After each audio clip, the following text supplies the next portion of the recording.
Orlando Weber. Quem é você? Pois é, você já disse. Eu sou o Orlando José, por causa do meu avô, né, Josef, e Weber, por causa de meu pai suíço. Sou a primeira geração de suíços aqui no Brasil. Nascido em Ituporanga, antigamente Salto Grande, em Santa Catarina, ali pertinho de Rio do Sul. E depois, por ser tempo de guerra, 42, meu pai se obrigou a vender tudo lá e nos mudamos aqui para Curitiba, que era uma cidade maior, onde não se confundiam os suíços com os alemães. Chegamos aqui, então, como eu disse, em 1942, comecei a estudar no Colégio Zacarias, que teve inclusive como aluno o Jânio Quadros. Depois fui para o Colégio Estadual do Paraná, sempre escola pública. Aliás, as escolas públicas, àquela época, eram superiores às escolas particulares, onde se pagando se passava. Não é? E para ser aluno de um colégio estadual, tinha que ter inclusive uma admissão, uma espécie de mini vestibular. Eu tive a satisfação de fazer o colégio estadual. Depois, minha mãe, um certo dia, estava com 15 anos e ouvia a rádio e disse: vá lá na Rádio Morumbi fazer esse teste, estão pedindo locutores. E eu disse: mas por que eu vou lá, né? Disse: não, vá, é um conselho de sua mãe. Eu tinha comigo alguma coisa de fora do normal. Fora do normal porque eu, com 14 anos, 15 anos, ia atender o telefone e eles me tratavam já de senhor. Então lá fui, fiz o teste. Quem inclusive aplicou o teste de locução lá foi o Vicente Micos. Era na Rua 15 de Novembro, 1222, edifício Santa Catarina, a Rádio Morumbi do Tobias de Macedo, Bilu. Fiz o teste e depois de 3 dias fomos convidados a ir para lá. Aí o Vicente chegou e disse: desses 3 aqui, quem você escolheria? Eu escutei e disse: essa segunda. Disse: mas você não tem nada de modesto? Eu digo: por quê? Pois essa é a sua voz. Tinha sido a primeira vez que eu tinha ouvido minha voz gravada. Essa é que é a realidade. Ali eu comecei então no rádio, fazendo os horários de abertura. Às 6 da manhã, a rádio era colocada ao ar. Eu saía a pé da Rua Tomazina, onde morávamos, atravessava o centro cívico todo ali, naquela parte, ia lá pelo Hospital de Clínicas, pelo Hospital de Clínicas, chegava lá na rádio, às 6 para abrir. Depois peguei outros horários, até que o Didi Bétega me levou para a Rádio Curitibana do nosso querido e inesquecível Dr. Najib Shed. Lá fiquei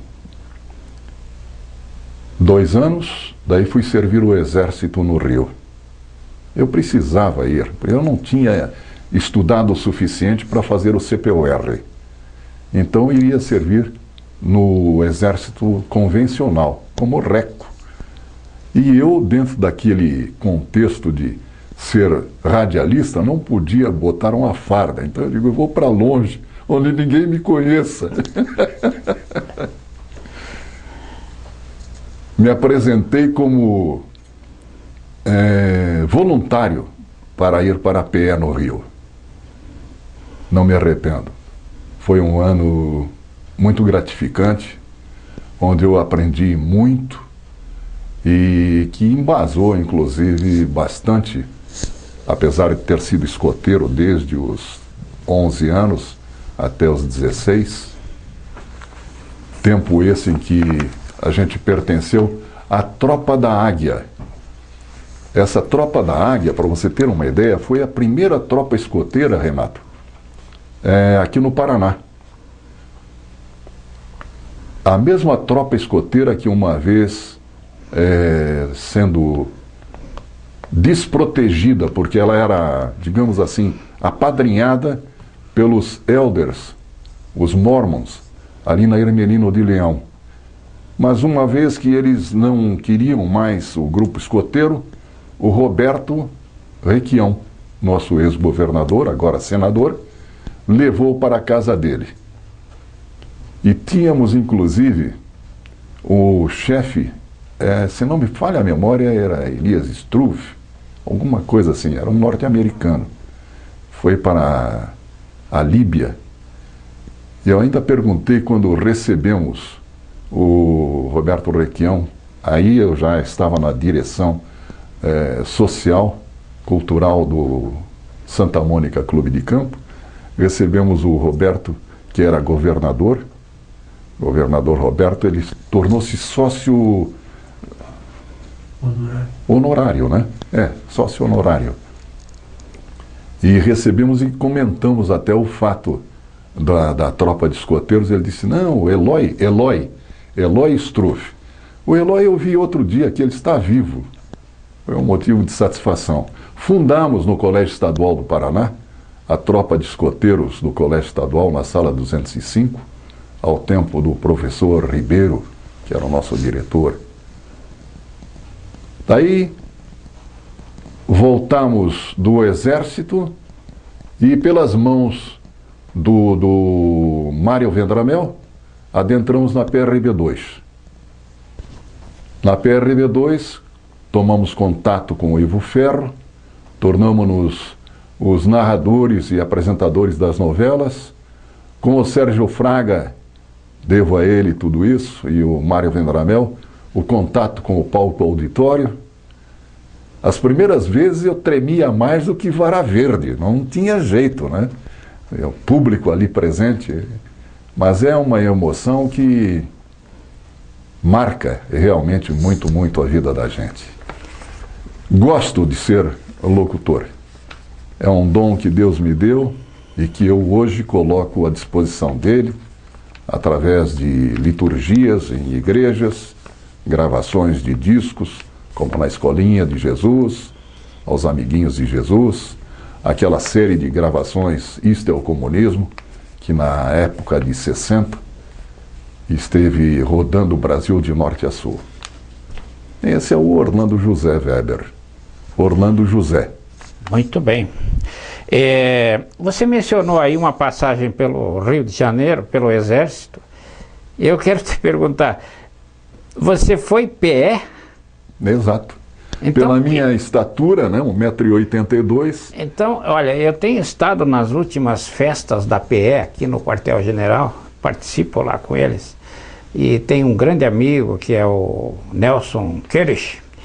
Ele também é... Da família Queires, de Santa Catarina. Ele é de Santa Catarina. Uhum. Ele também é ex-PE. E tem aquele dístico, né? Uma vez PE, sempre PE. E sabe que você talvez um dia pudesse até ir lá numa solenidade dessa, você vai gostar muito. Será um motivo de satisfação, pode crer. Coisa. Bem, então vamos para frente, que atrás vem gente. Fora essa aula que você nos passou aí de vida, entre você começar a se interessar pelo rádio e depois se tornar um locutor especializado em apresentação de novelas e artistas, etc. e tal, que é uma coisa que não é muito fácil, não é, que eu entendo.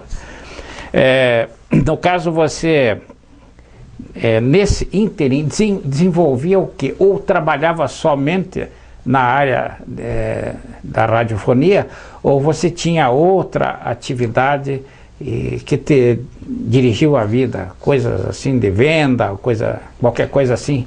Bom, enquanto radialista, eu contraí o primeiro matrimônio com a jovem companheira de trabalho, a Rosemary Tavares, lá na PRB2, ainda na PRB2.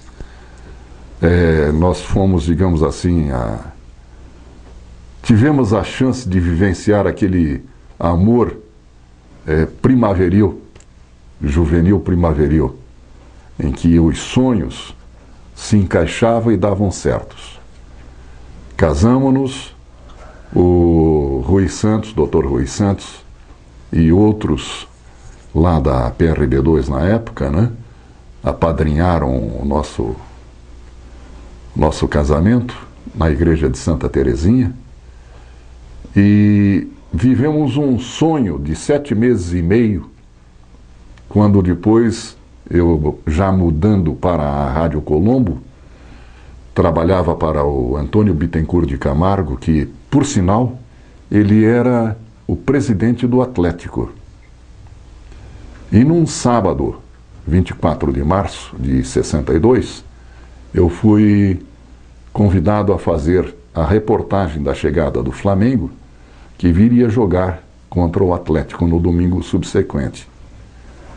Daí vai que o aeroporto, onde o avião pousaria, em São José dos Pinhais, era um passeio belíssimo, todos gostavam de ir. Fui buscar o Eulâmpio Viana lá no Campo do Primavera, com a caminhonete tipo dessas F1000 hoje, que na época era F100, né? Ela tinha uma cabine de aço atrás, onde o Eulâmpio ficou com todo um material de reportagem, amplificador, aqueles amplificadores antigos de linha, né? A linha já tinha sido instalada lá. E o Newton e a esposa quiseram ir, aproveitando o sábado belo de sol, para conhecer lá ou para ver os aviões. Minha esposa, a Rose, também ia, porque após a reportagem iríamos ao aniversário do pai dela, seu Eloy.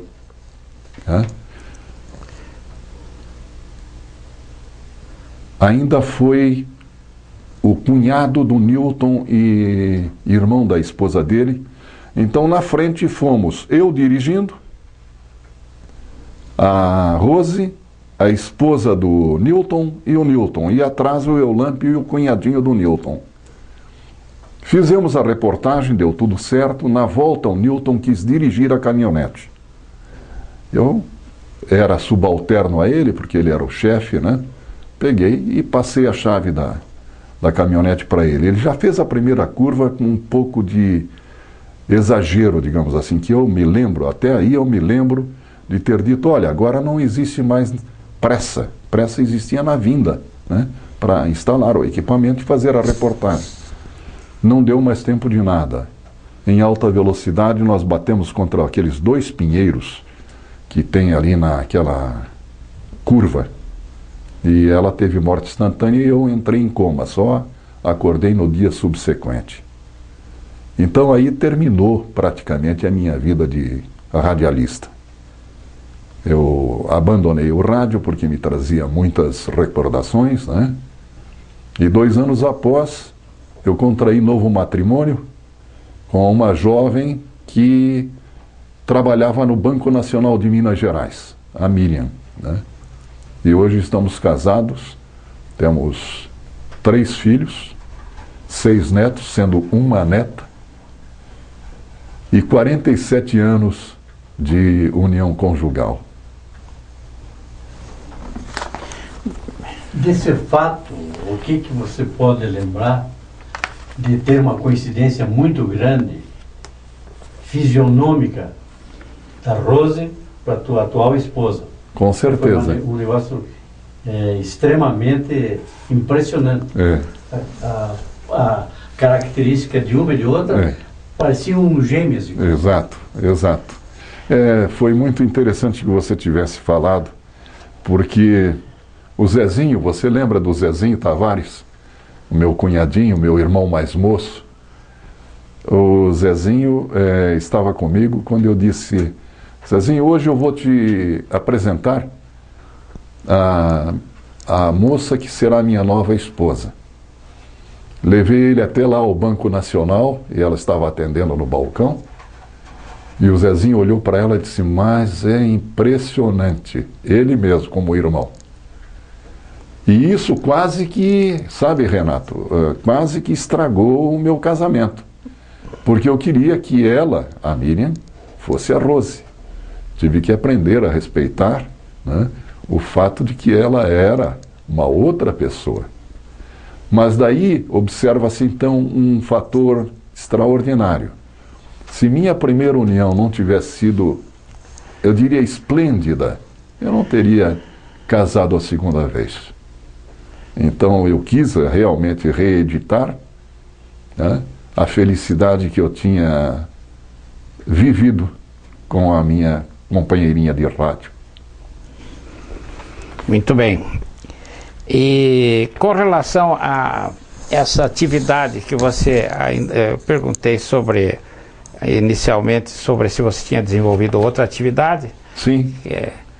Você tem alguma coisa para falar? Dada a facilidade que eu tinha de expressão, eu fui convidado a trabalhar na Laborterápica Bristol, pelo meu amigo José Fernando Amaro Paskovski. O Amaro, ele era supervisor, né, e me levou até lá. Era inicialmente para mim ir para Santa Catarina, para trabalhar em Florianópolis, a praça de Floripa, e ir até Araranguá. Mas eles gostaram do meu jeito de trabalhar e me deixaram aqui em Curitiba mesmo. A essa altura, já corria o ano de 64, e nós estávamos casados.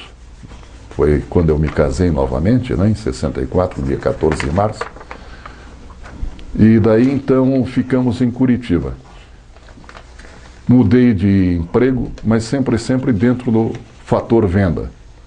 Assumi a supervisão do interior do Grupo Silvio Santos, e após alguns meses, 3 meses, fui promovido a supervisor da capital.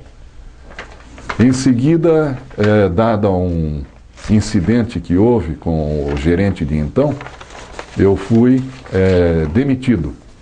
E após 6 meses demitiram o rapaz que me havia demitido, e fiquei eu no lugar dele, assumindo a gerência, em seguida a gerência geral e depois a gerência divisional Paraná, Santa Catarina e Mato Grosso. Quando chegou em casa, o meu bom amigo, nós tínhamos uma hierarquia que era assim, quem sabe o Silvio Santos, né? João Pedro, que era o diretor, o CEO do Baú da Felicidade, e o Vili. O Vili chegou lá em casa e disse: pois é, Orlando, dentro do baú, você chegou onde podia chegar. Não queira ir para São Paulo, que em São Paulo só dá na canoa para mim e para o João Pedro. Ele pensou que eu estivesse querendo os lugares dele. Na realidade, meu sonho de então era trabalhar como um locutor off com o Silvio, tipo do Lombardi, que faleceu recentemente, né? E dessa maneira estavam fazendo um downsizing esse que demitiu todos os gerentes da época, porque achavam que nós ganhávamos demais, né? Ganhávamos, digamos assim, alguma coisa acima de $50 mil por ano, alguma coisa como $70 mil. O INSS era retirado sobre o máximo 20 salários mínimos, né? Mas na realidade não era o dinheiro em si, era a satisfação pelo trabalho. Eu pegava minhas equipes de venda, ia com elas bater sequência. Batia na frente das casas, me apresentava: eu sou o Orlando José, da Rádio Clube, da Rádio Colombo, estou aqui para trazer os meus companheiros de venda e lhe dar uma oportunidade de trabalhar, de concorrer a prêmios e fazer um pecúlio. Pecúlio esse através do carnê, né? O Baú da Felicidade. Então, nós éramos os que mais vendíamos afora a Praça de São Paulo. E isso fez com que a minha gerência fosse sempre contemplada com as maiores porcentagens de crescimento e números reais de mês a mês. Mas nós sempre cobríamos as cotas. Por isso, o último a ser demitido daquele grupo fui eu.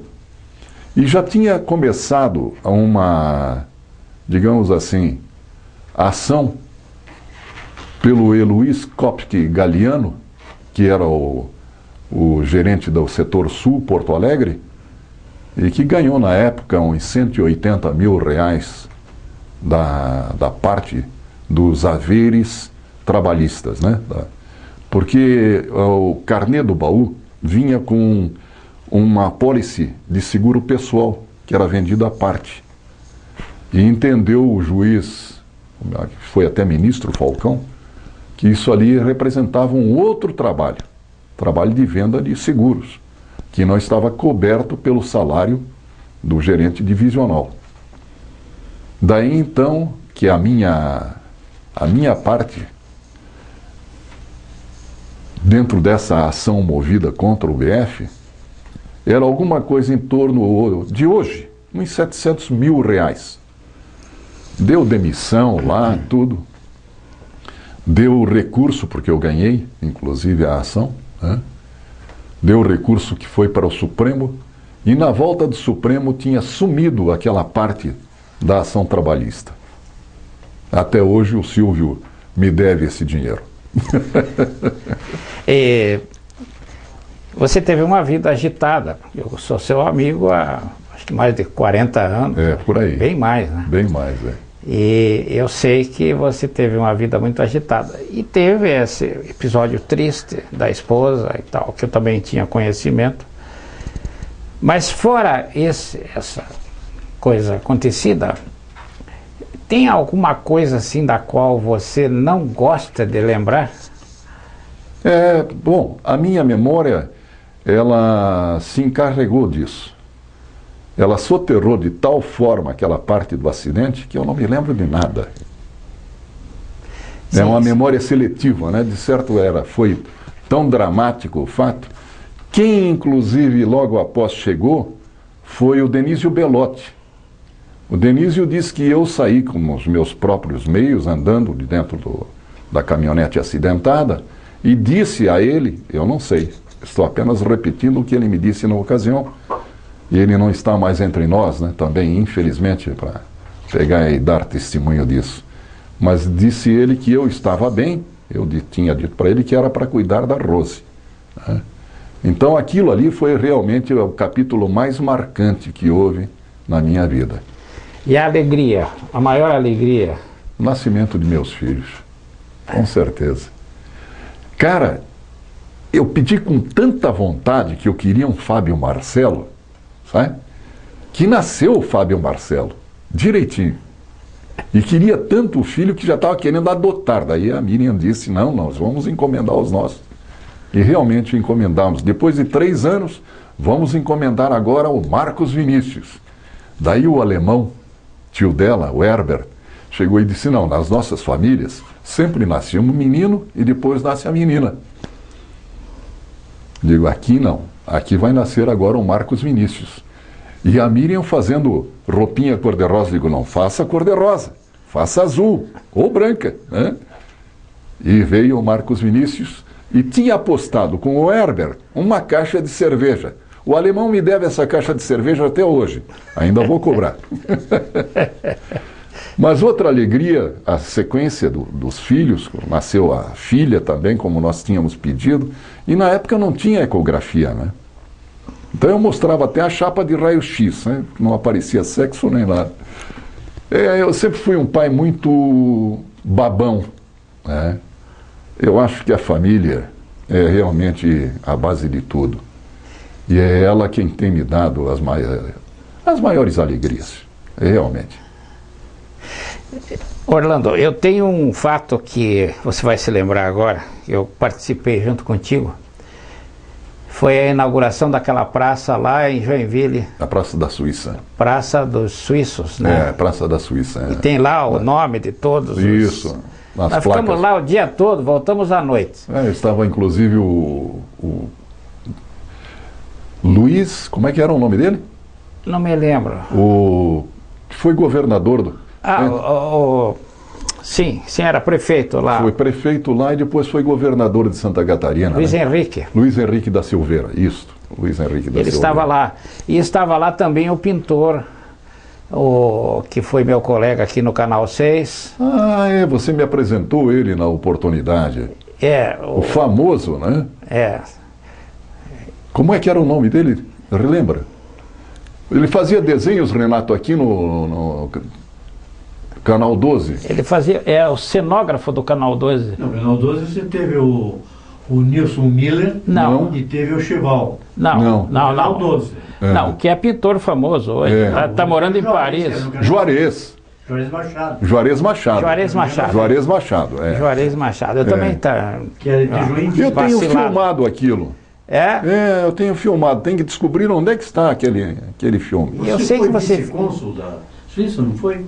Eu fui, dentro da hierarquia da Suíça, no cômputo, digamos assim, de consulados honorários. No consulado de carreira tem vice-cônsul. Eu recebi muitas cartas como vice-cônsul, né?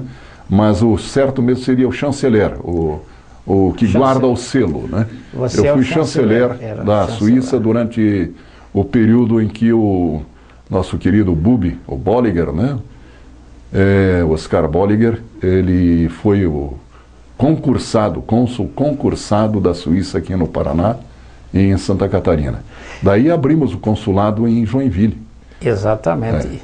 Engraçado que nessa época eu trabalhava na revista Panorama, eu era repórter da Panorama.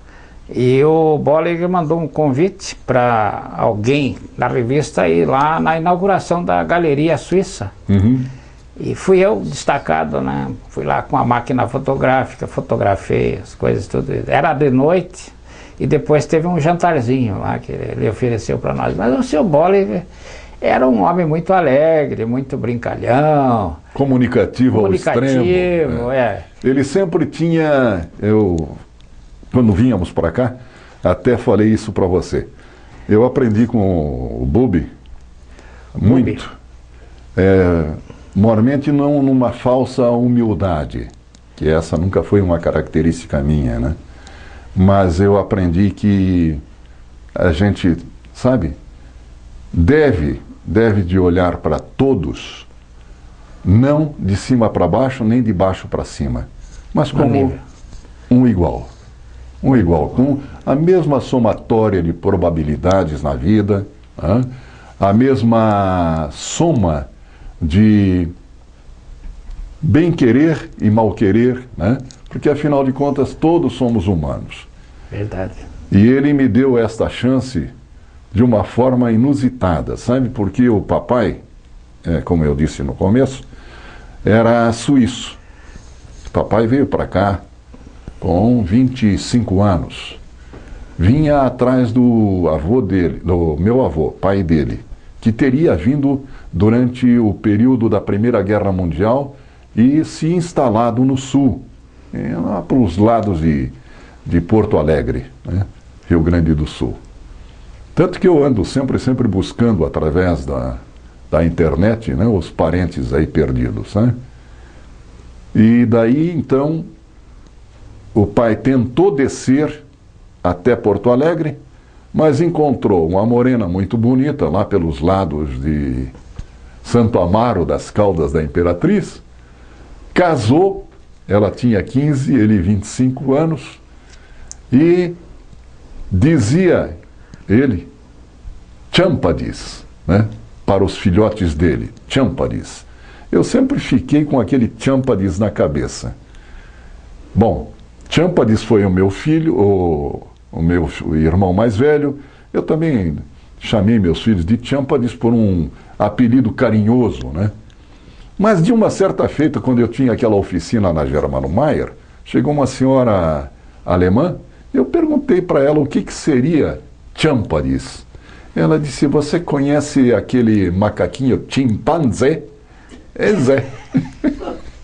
Então o velho suíço denominava que nós éramos os comedorezinhos de bananas. Né? Muito bem. Mas falando sobre o Bubi sempre tinha uma palavra de estímulo a quem quer que fosse. apesar de um homem realmente muito ocupado, ele na galeria parava para conversar com o varredor da galeria. Conversava, dava conselhos.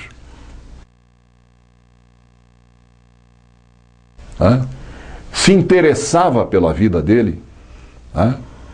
Alguma coisa assim de notável que marcou muito para mim. Digo, se um homem desse age dessa forma, por que eu vou ter mais orgulho, entende?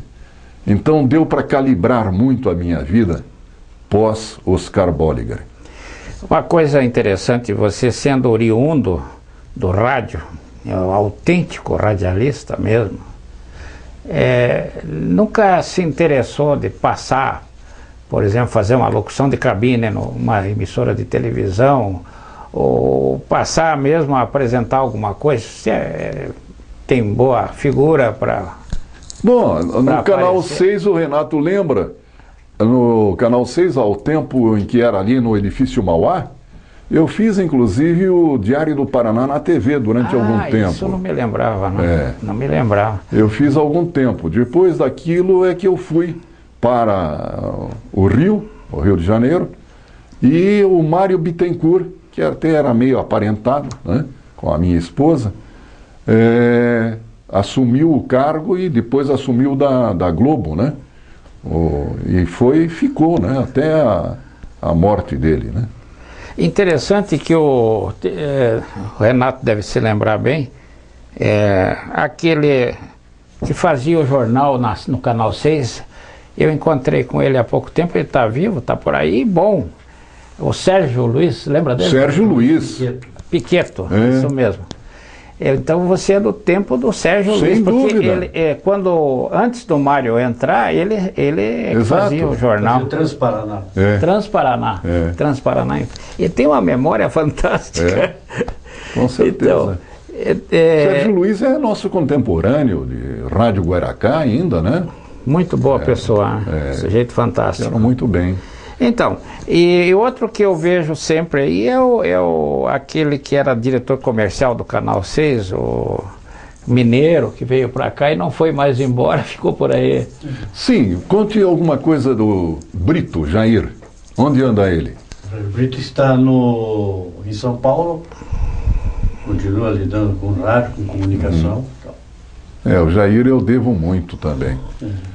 Eu não esqueço dessas pessoas que embasaram minha vida profissional, sabe? Mas você não me respondeu, por que você não foi para a televisão? Faltou, pois é. Faltou empurrão? Faltou, talvez, o convite. Não, isso faltou um convite, talvez. Eu fiz, inclusive, algumas gravações para a própria Globo, das vinhetas, Rede Globo, tudo mais. Eu fiz algumas gravações, mas há muito tempo atrás. Tempo que eu acho que o Luiz Nivaldo Maciel era técnico, o Potier era técnico lá. Potier. Depois você gostaria de deixar nessa conclusão desse bate-papo nosso? Da minha satisfação de rever os meus amigos, de poder dizer assim que eu vivi a minha vida plenamente, que no momento em que ele me chamar eu estou pronto. Não quero ir já, é óbvio, Mas se ele me chamar, a gente está pronto, porque eu combati o bom combate, como dizem, E hoje eu vejo meus filhos, meus netos, com uma satisfação inusitada, do dever cumprido. Realmente é isso. Daqui a alguns dias, dia 27, pegamos um navio e vamos fazer um passeio. O filho mais velho está nos levando para esse passeio. Esse mesmo filho ganhou uma passagem para Milão. Veio agora dos Estados Unidos, me trouxe um capote de presente de aniversário, para o inverno curitibano, que eu espero não passar aqui. Espero já estar em Natal, Rio Grande do Norte de novo. Você tem 5 minutos para falar o que você quiser para encerrar esse trabalho. Eu só posso, primeiramente, agradecer a Deus por tudo aquilo que Ele me deu e que talvez não fosse nem sequer merecedor de tantas dádivas. Por isso que eu sempre digo que o dom que Ele me deu está à disposição dEle, na igreja, seja de qual for a religião, a voz está lá à disposição. Eu sou oriundo da Igreja Católica Apostólica Romana, mas fizemos cursilho de cristandade, fizemos renovação carismática, né? E sou aberto, inclusive, a todos aqueles que cultuam a religião adequadamente, ou seja, fazem da religião um espelho para suas vidas. Não fazer mal ao próximo, né? Do escotismo fazer o bem, uma boa ação a cada dia, para a gente poder chegar à noite, colocar a cabeça no travesseiro e dormir tranquilo. Eu não peço muito, porque afinal de contas eu acho que Ele já me deu tudo.